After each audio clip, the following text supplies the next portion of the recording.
All right, so welcome back. Welcome back to this channel. So I am back after a long time. I think no, it's been a long time since I've uploaded a video, since I've uploaded an official YouTube video. So I'm back. In this video, we are going to continue the series that we have started of on LLMs, right, on large language models. We had, I think I made two videos. I made two videos in from the basics, right? So without any need for having an idea of deep neural networks. So we have managed to learn about LLMs, I think. So in this video, we're going to basically try to go over transformer neural network, right? We'll be trying to understand transformer neural network, what it actually is, right? Like how is it different from the other language models or the other sequence models that we have learned about. So in the last video, we have learned about different sequential models, different RNNs, LSTMs, GRUs. We're going to learn how this transformer is different from them and how is it better, and like what does it do differently. That we are going to understand, that we're going to understand the architecture, and also if there is time in this video, I will try to uh, build our own for text classification, the task of text classification, right? So here I have a little photo. I'll just try to reduce the size. Less. So here we have a little photo. So this is essentially the complete transformer architecture. If you ask me, this is the architecture of the transformer neural network. Yeah, so this is the architecture of the transformer neural network. It might seem pretty daunting and pretty maybe complex at the first sight, but don't worry. We'll be trying to break this down into like what does it actually do in like different parts, and let's try to understand what it actually is. So first of all, we have two parts. I want to divide this transformer in two parts. By the way, there is this amazing article, one of the most, probably the most, uh, probably the best article, to learn transformer neural networks.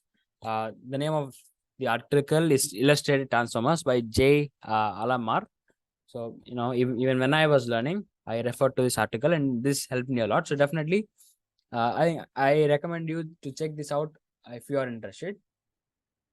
Right. So this is the transformer architecture that we have been talking about. So there are two parts. Right. So there are essentially like two parts, the encoder and the decoder. Right. So this is called the encoder. Right. And this is called the decoder. Right. So pretty simple, pretty basic. And as the name suggests, right, the encoder, using the encoder, we'll try to encode the information, right? We just try to encode it.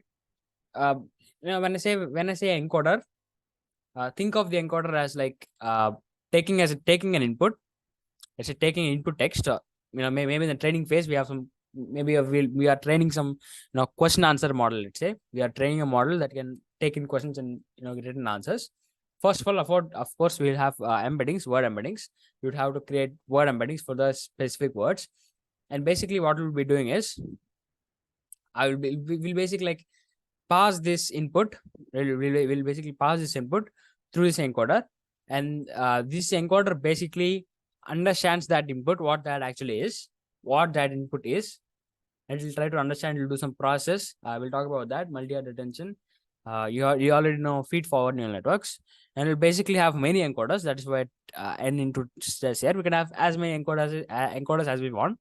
Let's say if we are building like more complex models, we can have more encoders. I think ChatGPT has many encoders and many decoders. Yeah, so basically we'll have many encoders, and after that we'll basically have a decoder in which the output embedding is think of what our output embedding does is it tries to generate an answer from the input that we have got. Right, we have got the input, right? We'll try to produce the answer. So what we're doing is in the training phase, remember, we'll already have the sentence, right? We'll already have the sentence. We'll have questions and answers, right?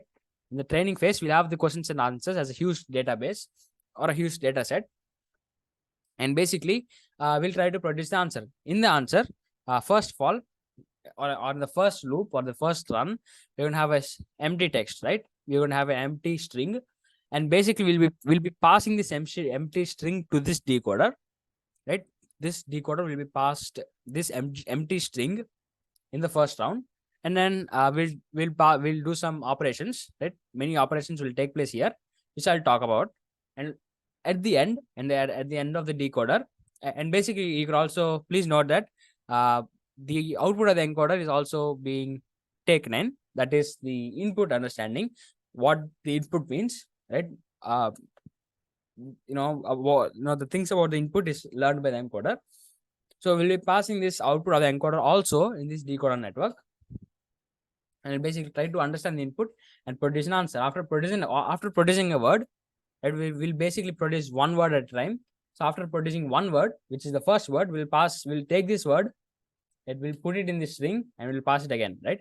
So basically we'll have one input, right?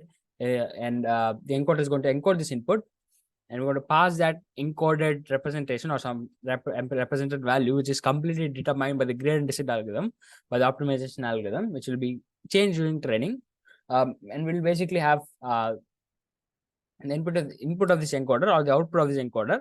The output of this encoder, we'll basically pass it through a decoder neural network, and we'll predict one word at a time. We'll predict one word. We'll take this word and pass it again through the decoder, and basically we'll take that one word and predict the next word. We'll take these two words. After we're predicting two words, we will take these two words and we'll pass it again through the decoder, and after that we'll go on, and maybe at some point of time, maybe the model thinks that that is the end of the sentence. Maybe we'll predict a full stop, and that will be the end of our answer. In the training phase, right? In the training phase, we're going to predict outputs like this, and we're going to update these values. So we're going to have many weights, right?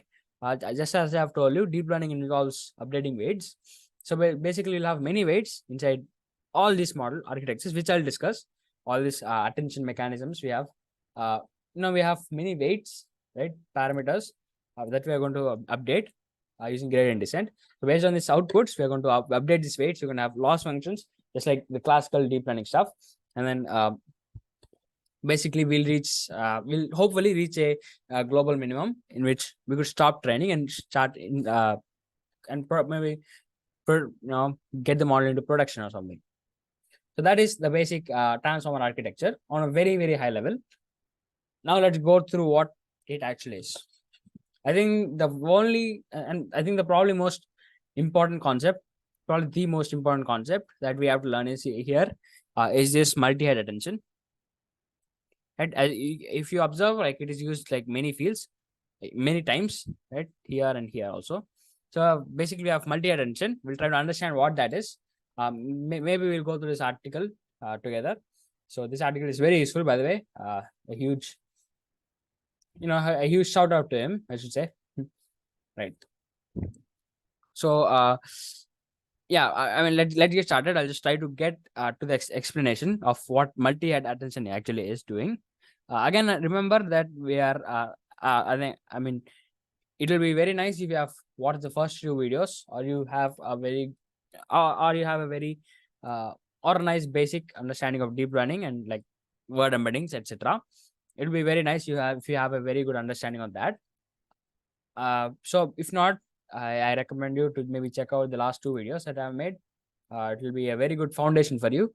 But anyway, we'll get started. So after embedding these inputs, remember we have to embed it. We have embeddings also, like through which we could like turn words into numbers that make sense, that capture the meaning of the word, numbers that capture the meaning of the word. We'll have that. And let's understand what multi-head attention is.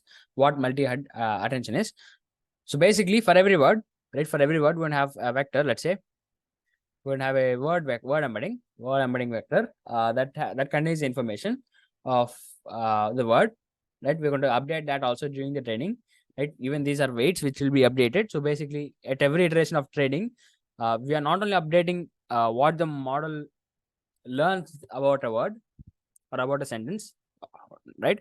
But we'll also update how the model represents a word. That is very important. We'll also be doing that. So yeah, let's get started. So we'll have the word embedding for each word. For every word, we'll be having a word embedding. So basically, in the question, in the input, we're going to have multiple words, that is multiple embeddings.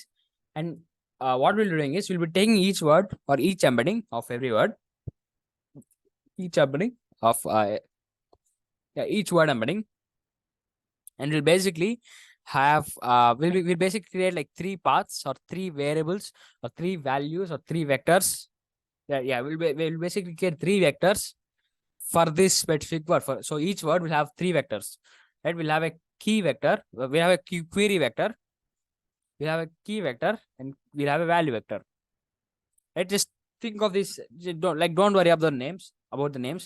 I mean, they don't really make sense because these are figured out by the computer. The computer will essentially like do the optimization part. So therefore, we cannot like define what they'll be doing. But just three values, right? We're going to have three vectors, right? I'll just go through this image. So basically, we'll be taking each word. Let's say two words, thinking and machines.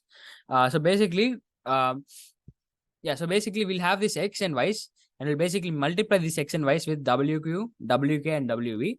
So wq corresponds to the weight matrix of query. So wq corresponds with like the weights that we should multiply with x to get the query vector. And basically we'll multiply x1 and wq to get q1. We'll multiply x2 and wq to get q2, right? Important to note here is that these wq's or these w's doesn't change with respect to inputs. That is, x1 into wq is equal to q1, and x2 is into wq is equal to q2, right? We'll basically multiply x1 with all these values, not only wq but also wk and wv.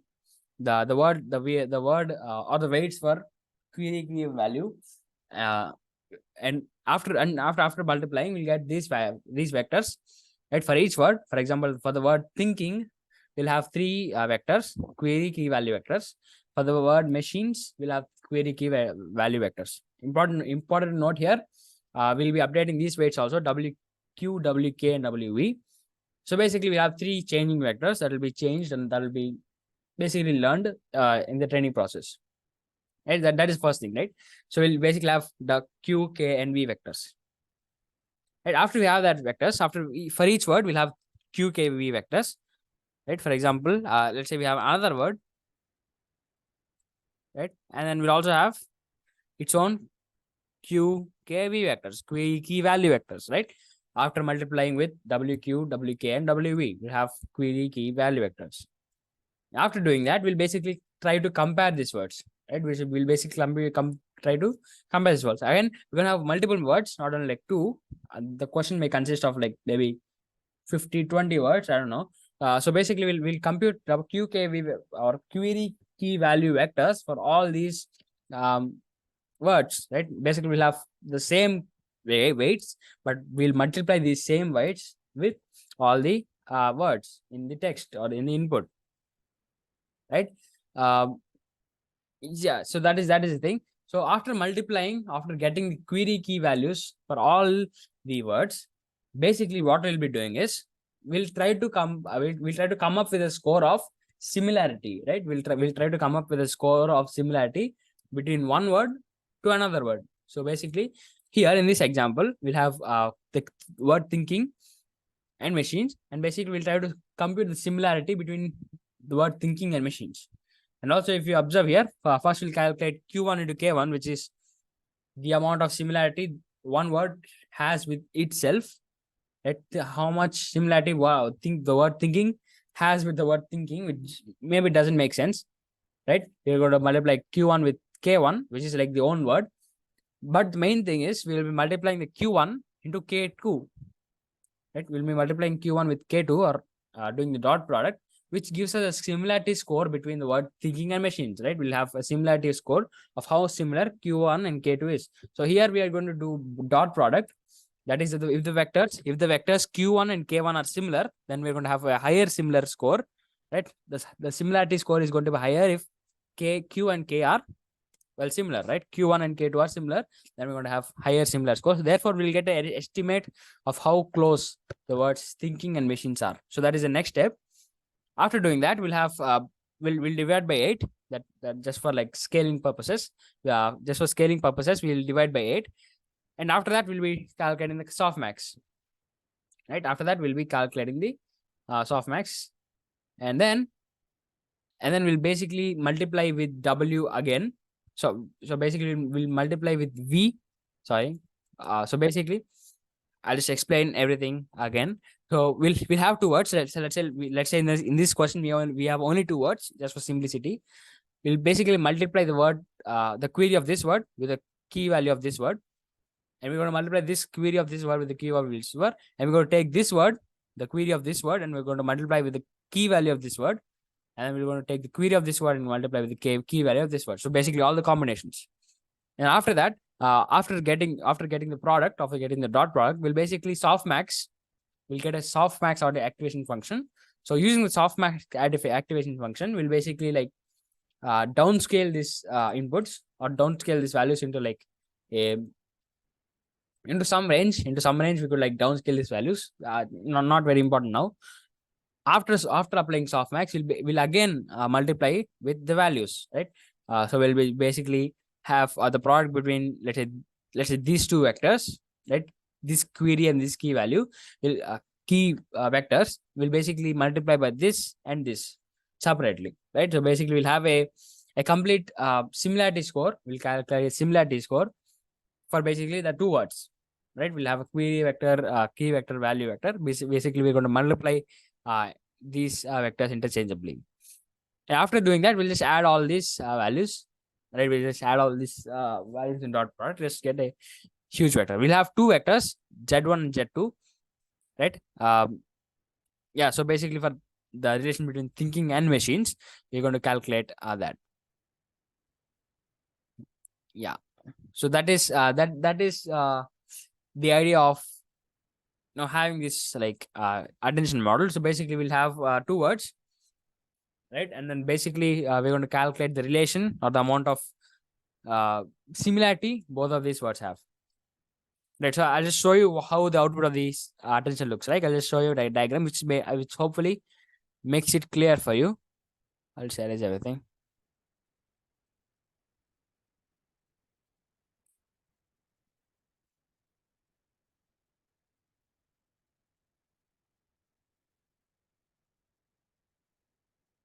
I hope everything is clear. Wait, I'm just going to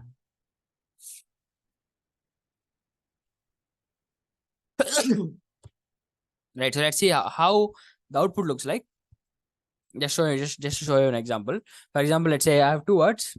You are something like maybe something like AI, or I mean let's say we have two words, word number 1 and word number 2, and word number 3. So basically what we'll be doing is we're going to get this output.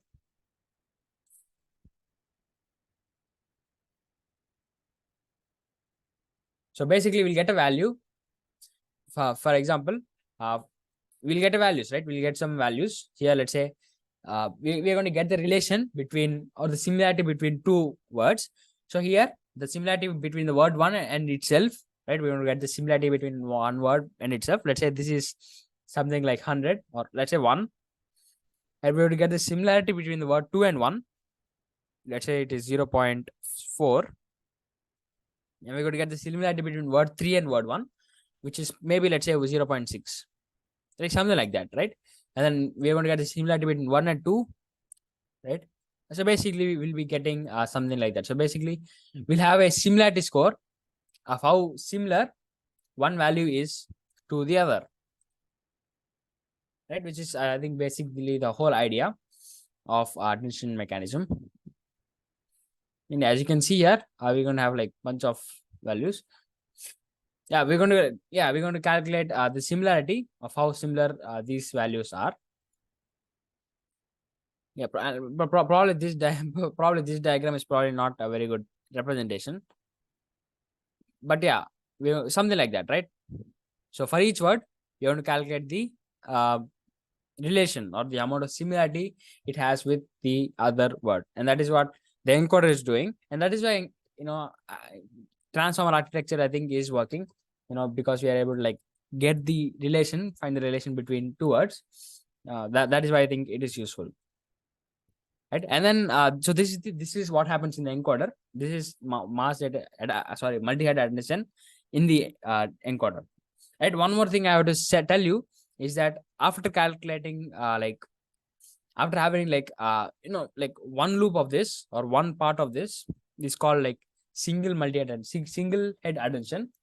So this is just one head of the attention. Like after calculating the relations one time for one set of weights, that is single head. And if you want to add more complexity, if you have more maybe complex data, maybe high level data, maybe you want to solve a complex problem, maybe then you can have multiple attentions. When I say multiple attentions, I mean multiple weights. We can have multiple key value vectors. Yeah. So sorry for that little. Yeah. Sorry about the little problem. So basically, yeah.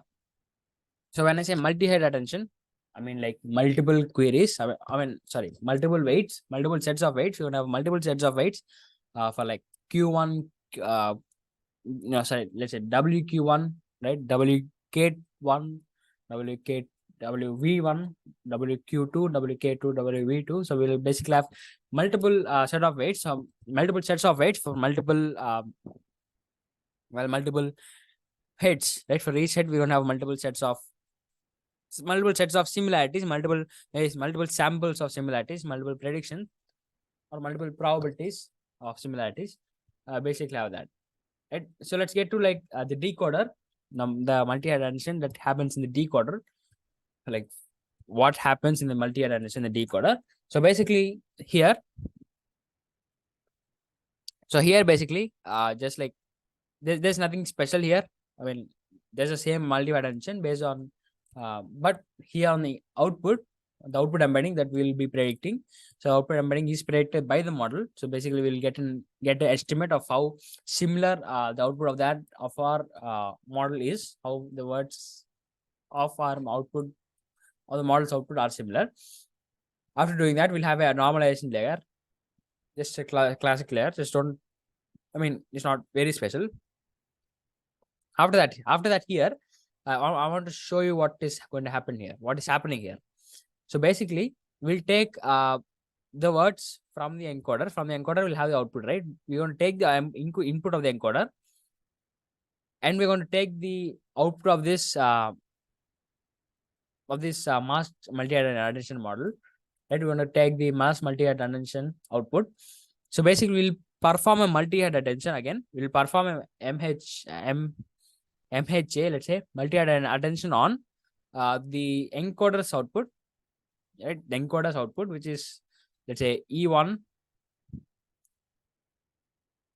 and like E2, let's say, and we basically do this, right? So basically, we'll take the output of the encoder. The output of the encoder will just be some vectors, and from these vectors, on these vectors, we're going to perform the multi-head attention. So basically, we'll have the query key and vector. So basically, yeah, so that is, I think, the most, I think that is the important thing. So basically, this is the key vector. This is a query key values. So we're gonna have the query key values.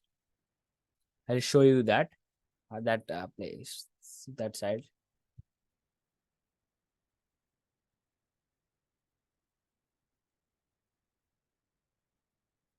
Yeah. So basically, we'll have the query key values. Just, where is the diagram? Yeah. So basically, yeah.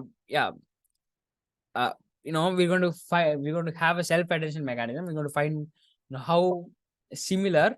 We're going to get the similarity between the encoder's output, which is the input, input query. So we're going to find the similarities between the input query and the output of our model, which is used for further computation, right? So we'll basically do that. We're going to perform the multi-head attention. And after doing that, we're going to pass that through some feed-forward layer, some linear layer. So feed-forward neural network, just normal neural network, multiple connections, multiple layers, multiple neurons. And after that, we're going to have normalization layer.